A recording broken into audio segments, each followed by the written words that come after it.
Nós estamos de volta com o Jogo do Poder, recebendo o deputado federal Celso Pancera, ex-ministro da Ciência e Tecnologia, contando com a participação do jornalista Caio Barbosa, do jornal O Dia. Caio deixou uma pergunta para o deputado Celso Pancera. Repete de maneira sucinta para ele responder para a gente. O deputado falou que acredita que o novo governo Michel Temer vai conseguir mudar um pouco a cara do país com o apoio da mídia e dos empresários. E muito se falava no governo Dilma que essa crise poderia ser, não uma crise econômica em si, mas um lockout empresarial, uma recessão econômica provocada propositalmente por grupos empresariais.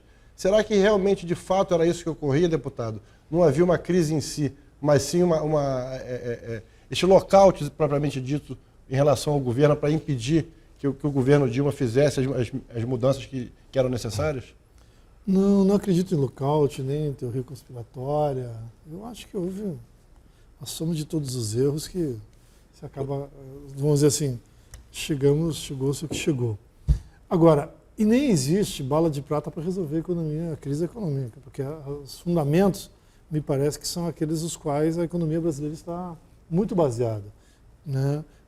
Economia de commodities, né? Em um setor empresarial ainda que moderno, vamos dizer assim, do ponto de vista da concepção do mundo, mas com uma estrutura econômica ainda muito frágil, e um país com a infraestrutura muito ruim, que qualquer baque econômico pesa sobre as contas públicas e joga os serviços públicos numa situação muito ruim, piora a qualidade, em função da infraestrutura dos serviços públicos, as escolas, os hospitais, etc. Então, tem isso. O que não pode... houve também um boicote da parte do empresariado? Não, o que houve, eu acho, uma campanha muito pesada geral, né? Mas não é um lockout, parou de produzir por causa disso. O que parou foi uma crise econômica muito forte, né? Essa crise econômica ela não se resolve no tempo do governo Michel Temer, né? Mas ele pode criar uma sensação de que está no caminho certo para resolver a crise, coisa que o governo da presidenta afastada Dilma não conseguiu fazer. Então, essa, vamos dizer assim, não é uma bala de prata, mas é uma alternativa para criar na população essa sensação e aí sim buscar algum tipo de apoio popular para manter o governo até o final da gestão. Ainda na questão econômica, no último final de semana, alguns jornais fizeram matérias com alguns banqueiros do Brasil, analisando a questão da economia, e todos batem numa tecla. Tem que reduzir a relação entre a dívida pública e o PIB. Nossa relação está crescendo, está se gastando muito, seja com funcionalismo, seja na máquina, ou seja, defendem cortes de funcionalismo, defendem redução arroxo salarial, defendem corte de despesa, até mesmo, sei lá, em programas sociais, ou seja, qualquer tipo de corte para reduzir essa relação entre a dívida pública e o PIB, que hoje está na casa de 66%. Já foi menor, foi 50 e poucos por cento no começo do governo da presidente Dilma, era 54, 52, agora chegou a ser 40 em alguma coisa no governo Lula, agora chega a 66. Muito bem.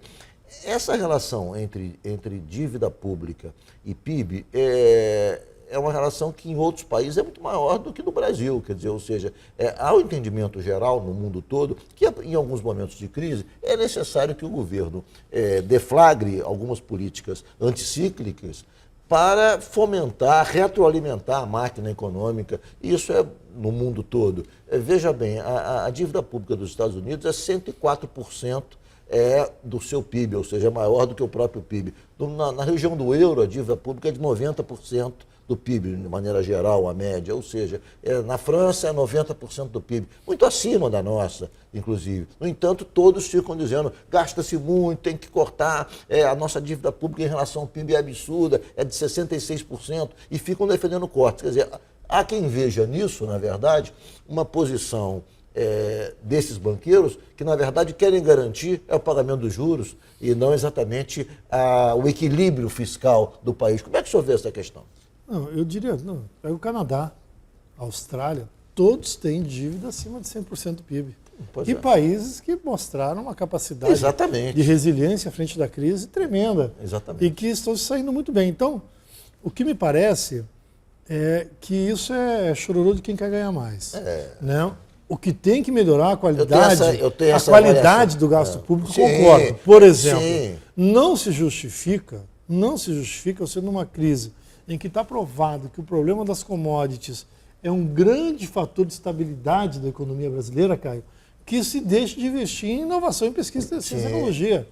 Entendeu? Não se justifica você cortar ali, por exemplo, na busca de alternativas econômicas, a presidenta Dilma, a presidenta passada, ela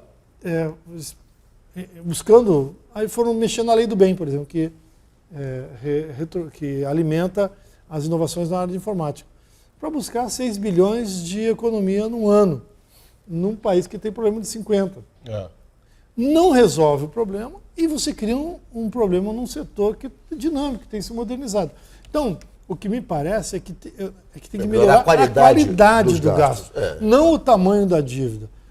Países muito inovadores, países que estão na ponta da tecnológica, que se destacaram em algum lugar, em algum momento, e se consolidaram no nicho do mercado internacional, são países que foram além dos 100% da dívida, do endividamento, e gastaram bem. E aí ficam dizendo que 66% é um absurdo, como se isso fosse um sacrilégio econômico, quando na verdade isso acontece em vários países do mundo. Melhorar a qualidade do gasto é outra coisa. Claro. Como você faz o pagamento, o alongamento da dívida, isso tudo é parte do processo. Agora, isso não é, para mim, o determinante da crise. O deputado agora, como recentemente no Ministério, deve ter visto que a gente ainda investe muito pouco em ciência e tecnologia no Brasil, né? A gente não tem que reduzir o investimento, tem que aumentar o investimento em ciência e tecnologia, aumentar o investimento em cultura, que também é um ministério que acabou de ser extinto pelo governo Temer, que também está gerando uma preocupação. Uma polêmica muito grande. Cultural, né? Eu me lembro que conversei durante essa semana com pessoas ligadas à Secretaria Municipal de Cultura aqui do Rio, que tem um projeto premiado internacionalmente, que são os pontos de cultura, e que agora não sabem se vão receber o repasse que tem direito do Ministério da Cultura, um programa que gera empregos em toda a cidade do Rio de Janeiro. Ou seja, foi um pouco do que vocês falaram, a gente precisa investir mais, não é investir menos, porque senão o país não consegue vencer a crise como o presidente está querendo fazer crer que a gente vai vencer, e eu, pelo menos, acho que nós não começamos bem essa primeira semana. Celso, a Folha de São Paulo fez uma matéria mostrando que, a despeito dos cortes de ministérios procedidos pelo presidente Michel Temer, não houve uma economia real, ou seja, ou foi feito o corte de ministério, mas a estrutura foi alocada em outros ministérios e na prática, não houve economia com o desaparecimento aí de 10 ministérios. Essa também é a sua análise ou você discorda? Não, eu concordo. Assim, eu acho que cortar ministério, reduzir ministério, é bom para melhorar a gestão, tornar mais ágil a gestão. Um monte de penduricalho não ajuda. Melhorar a imagem agora, também, ciência, tecnologia e cultura não é penduricalho, é conquista. Exatamente. São determinantes. O Brasil é um país que tem uma expressão cultural muito forte, muito heterogênea, né? Precisa compreender esse processo, até porque o país é um país que tem conseguido sobreviver ao longo dos séculos sem rupturas duras, né, sem guerras civis e tal. E isso eu acho que tem a ver com a capacidade de convivência das diversas culturas que nos compõem, que compõem a nossa sociedade, e o Ministério ajuda nesse processo, né, além de ser um ponto importante para a geração de riquezas. E ciência e tecnologia por tudo aquilo que eu falei.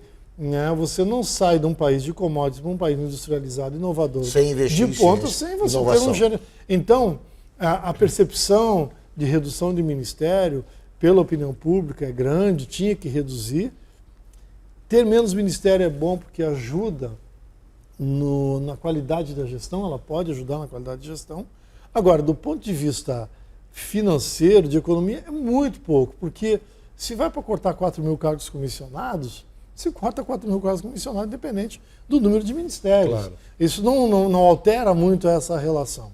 Né? O que você tem que fazer é dizer que vai cortar, mesmo quando você vai atingir o seu apadrinhado político. Né? Quando você tem que ir na carne do político e dizer, estou cortando aqui porque é necessário, que temos que fazer economia, tem que transformar a gestão mais dinâmica. Mas, de fato, cortar o número de ministério não resolve o nosso problema econômico. Eu vou fazer o intervalo, mas vou deixar uma pergunta. O senhor deixou recentemente o Ministério da Ciência e Tecnologia.